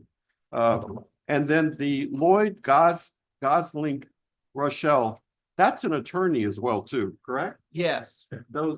That's HR matters. No, they are utilities. And that was a specific deal dealing with Marathon.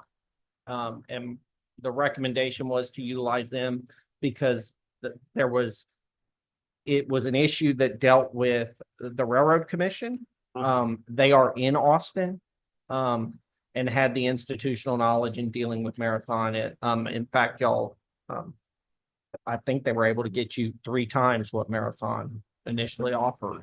Okay. So and just the last question, because I don't necessarily see it. Thank you, by the way, the size of the check registry, I can actually read it. Thank you.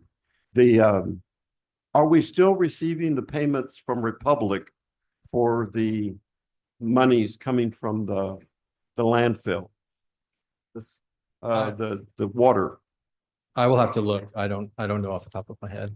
Oh, please, if you could just, it was about 800,000. Thank you. That's all. Thank you. All right, I think we are at items for the good of the order. Yes. The city of Lamarck was awarded 4.985 in grant funding. That's what we've been hearing about. That supports the critical shoreline stabilization efforts along the western shoreline of McGaffey. It's also going to be doing the planning for phase 2, which would allow for boardwalks and some different walks through that park. The Houston Galveston Area Council has awarded the city 3 awards for the Mahan Park Boat Ramp Expansion and the Mark McGaffey Highland Bayou Park All-Inclusive Playground and Arts in the Park, the Sensory Sidewalk Project. On Thursday, March 28th, at the College of the Mainland, we're going to have State of the Cities, and it's hosted by Texas City and Lamarck Chamber of Commerce. And we will hear from Mayor Bell and Mayor Johnson from the city of Texas City. We will have Springtime Smiles at the library where they'll be able to take pictures from 10 to noon to snap photos with the Easter Bunny. And if he looks a lot like Shannon Bro, you'll know why. Our budget talks are beginning on March 29th. Finance is hosting weekly public meetings on the 27 budget and our continued financial recovery. We have a cleanup and shred day on April the 11th, which is being hosted by Keep Lamarck Beautiful, and that will be from 9 to noon on Saturday. Then later that day, we will be doing the BTR Cajun Throwdown, where we're proudly hosting that at the McGaffey Highland Park, April 10th and 11th. There will be live music. Randy Rogers is the headliner, and you'll have world-class barbecue cook-off and a crawfish cook-off. So I hope everybody brings their family, has great food and great music. And then finally, we have the Hurricane Huddle and Community Fair on Saturday, May 16th from 10 to 12 at the Lamarck Central Fire Station. Emergency management is going to bring together all the emergency responders and community partners to help residents prepare for the upcoming hurricane season, and registration is now on the city website. Thank you, ma'am. We are now at item 13,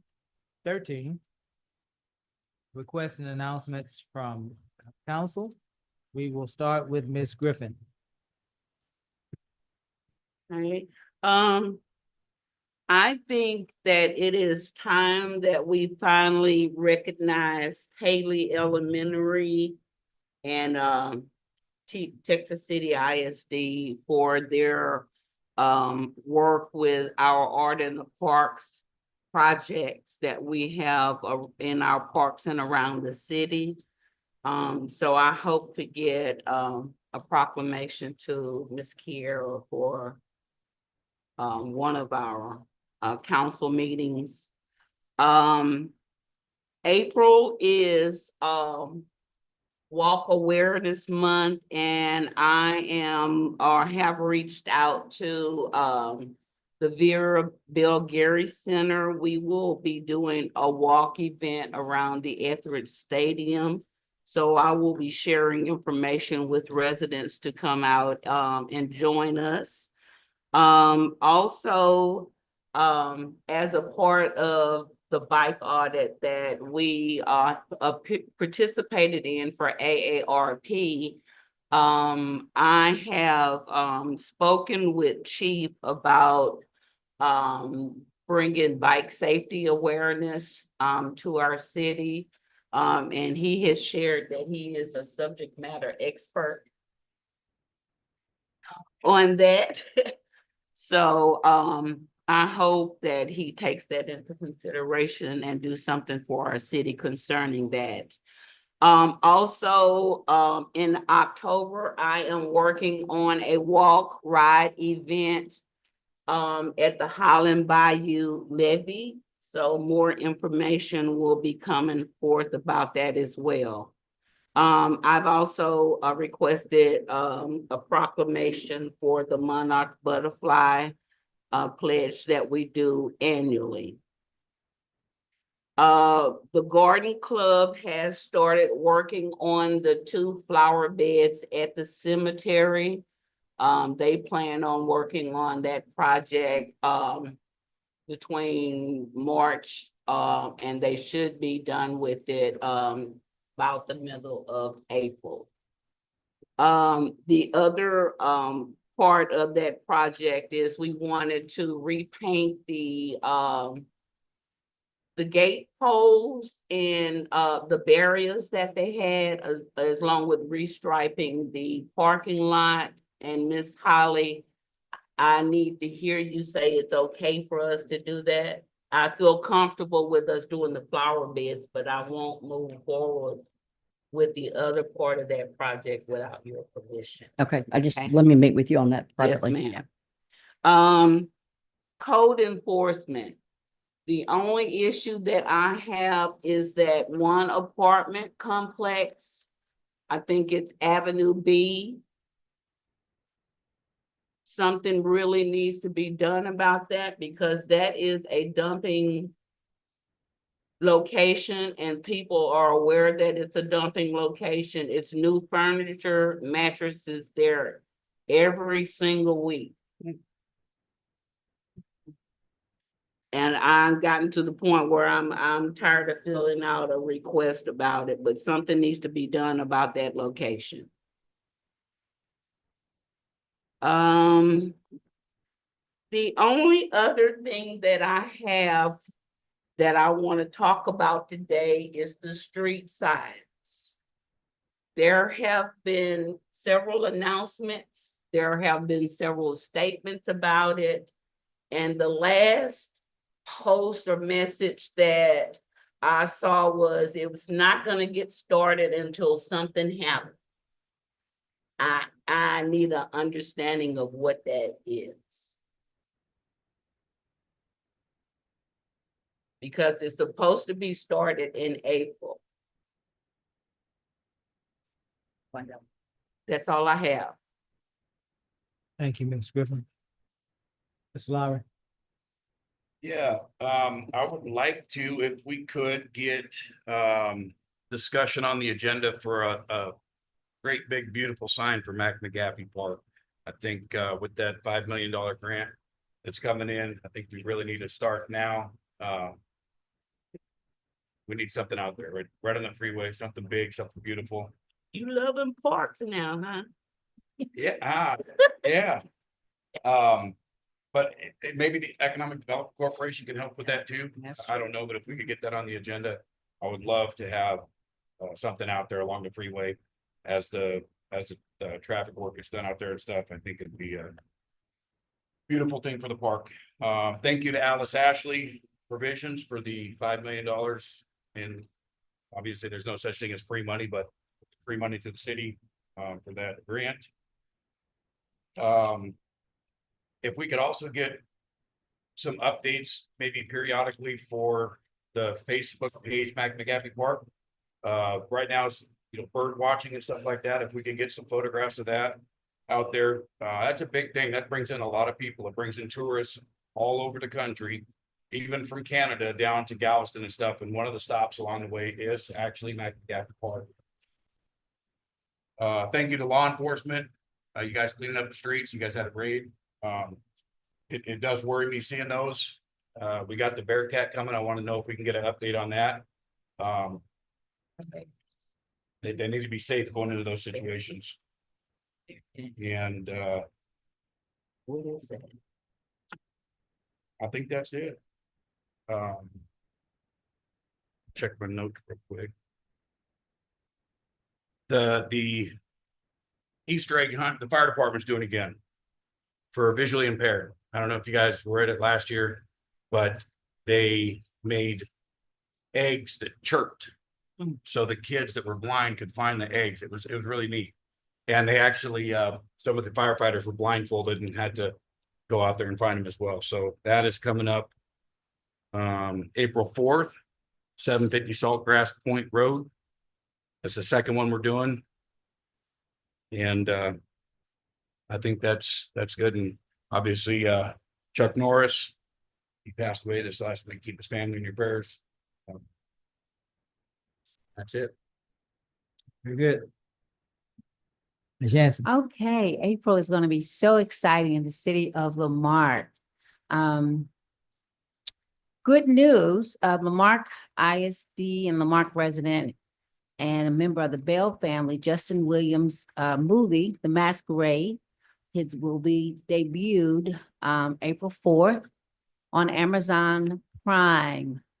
And I just kind of want to give a shout out to Councilman Lowry. These are the kids that when you first moved here, you would give money to. And so he made a point to let me know that. So his movie will come out April 4th. We encourage you to see it and stream it on Amazon Prime. And he's a former student of mine, and he's a former Lamarck ISD school board member, Cynthia Malvos. This is her grandson. So let's support him. This past week, we opened Lamarck High School. It was an amazing event. If you have not taken a tour, we encourage you to do that. The voters are the ones that passed for that new high school and stadium to come. And so we encourage you to do that. We went there. We also went to Neighborhood Baptist Church and represented the city with a proclamation for their new pastor, Pastor Ross. And he's excited to do things with the city as well. When I came in today, I was accosted by residents who are so upset about their water rate. So I think we need some water rate education, right? To let them know what's happening at the state level and why water is going up and people are fighting for water. I don't know if Mr. Lowry wants to do a video, or Mayor or Joe, y'all do a video about water rates so we can get the education out there. That is not our fault. I mean, we're doing it's a real thing. It's a real thing at the state level. They are arguing, and Joe, you and I have talked about that. But this has been for years, and now it's becoming something that we need to talk about. And I can relate. I totally do relate. I want to talk to you about that center point easement that we need on Edgar Street and the paving of the alleyways in District A, to talk about when can we plan to do that in the next 2 or 3 years. Alpha Edgar Street, opening up that area back there. And the other thing are the alleyways that need to be paved that we opened up in District A. And hats off to Lamarck PD and helping to clean up Rosalie, because we had been talking about it, and the residents were calling. Hats off to our community leaders and community policing that said enough was enough, and they finally got it done. And when I talked to Ms. Holly, I said, listen, we've cleaned it. We've come so far. We've got to take it higher. We don't want to go back. And a lot of these guys are coming home out of prison, and they don't understand what the new Lamarck looks like. And that this chief and our police, we're not going to allow that to happen in our city anymore. So it was interesting to see the fodder on Facebook when people were saying, if you thought that you could come home and sell dope on Lake Road, that thought is over. Lake Road is dead when it comes to dope now. And I cheered for that, because the Lamarck PD has worked really, really hard to change that image and to get it cleaned up. So my hats go off to you. The community was very grateful for it. And it just takes us going there. I just happened to show up a couple of weeks ago and watched it for myself, because I'm not afraid of my community. And I watched and I reported it, and others reported it, and things got done. And that's what I hope that they know, that when you report it, things will get done. So thank you so much. Thank you so much. Also BioFest. I just heard that, is it true that Steph Rito got picked up? Steve Rito, did he? Nobody. Somebody tell me. I heard it. Okay, maybe did. I'm going. So I'm excited about BioFest that day and the cleanup that morning. Can we put on the agenda to do a proclamation for Teachers Week, May 4th through May 8th? And then if we get an update about Juneteenth and Life and Liberty, the sponsors, people do want to give, they do want to sponsor. I talked to some people, and they will be, some of them have already contacted the city. So if we can get an update about that. And last, All-American City T-shirts, G County Apparel will be having those soon for us to purchase, to really put that out in front of the community. And Word Power Church is having their Easter egg, resurrection family and faith event April 4th from 11 to 3 p.m. And they're inviting the entire community to come out. But April is going to be an amazing month, and I encourage our residents to go out and participate in your amazing Marque community. That's all I have, Mayor. Thank you, ma'am. Mayor Pro Tem? Very quickly, number one, Palm Sunday, Queen of Peace is having their annual Palm Sunday walk from Laguna Park over to the church down Laurel. The community is invited. Haven't also participate and be like the old, right? The old town, and that's occurring. Second, council and all our community. I'm a prolific reader, and I'm sick and tired of seeing all these other communities be listed as the best place to live, the best community for seniors, especially the one that gets to me, best community for seniors. And so I'm taking the same criteria for all these other groups, and I'm proving that Lamarque is the best community to live for seniors. And I'll present that both to EDC and to us here as well too. We have access to healthcare, #1 in the country. It's down the road. We have a transportation network that will get you there at $1 as well too, especially if you're a senior. Sorry? $1.50? No, each way. Each way, yeah. And if you have a problem with the dollar, I'll give it to you. So, I mean, there's no reason at all that Lamarque should not earn the reputation of being a community that is responsive to the needs of our seniors, especially, and certainly a city that is located in what other community that only takes 7 minutes to get from the west side of town over here to City Hall, except for the closing right now of Texas Avenue. That's really very, very unfortunate. But still, I'm working on that, folks, because we need to toot our own horn. And that's all I have there. Thanks. Mayor Bill, I'm sorry, can I add 2 things, please? Yes, ma'am. One. I, as said, am a friend of the library, and I'm really curious about the sponsorship for the animal thing. Because I would really like to see that happen. Sponsorship. They want to see if they can get a petting zoo. And the comment was if we got a sponsorship, they could. And so I don't know if y'all are on the look, but we would really like to see that petting zoo happen. I didn't hear you, Mayor. Petting zoo. Petting zoo, and it was, Petting zoo at that the we could library. get it if we had sponsorship. I'm saying I would really like to see that happen. You have a cough? I put it out there, so hopefully Miss Howe will let us know if and when. Can we That get becomes a, Ms. Holly, can we email the council a cost on that? Yeah. Okay, see, now y'all made me forget to say, along with what Mayor Pro Tem was saying, I was at a restaurant this weekend. I was very visibly disappointed because this place had T-shirts of schools and colleges around, and I went to every last one, and there was not one for Lamarque.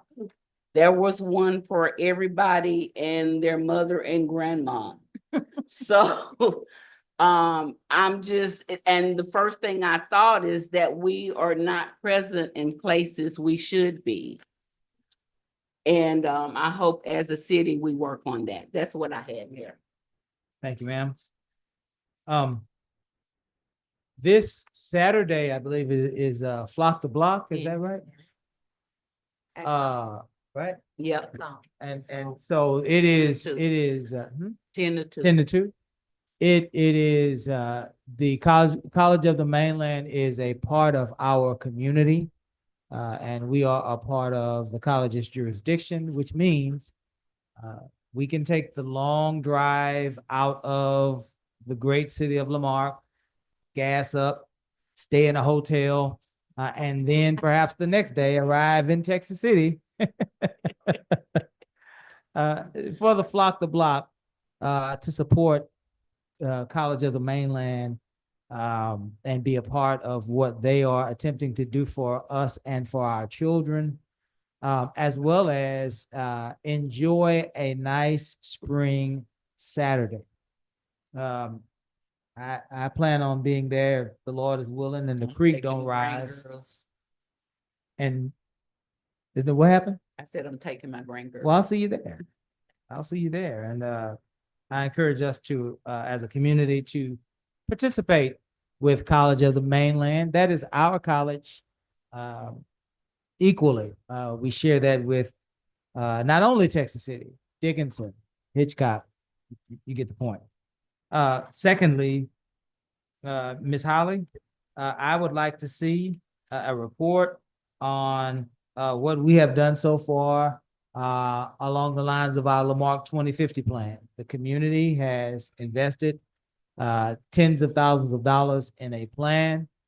And although the financial commitments of that plan at this point may not be attainable, I said maybe 2 or 3 meetings ago, there are probably some feel-good free things that we can do to continue the momentum of our community wanting to change and wanting to see change and positive, great things within our borders.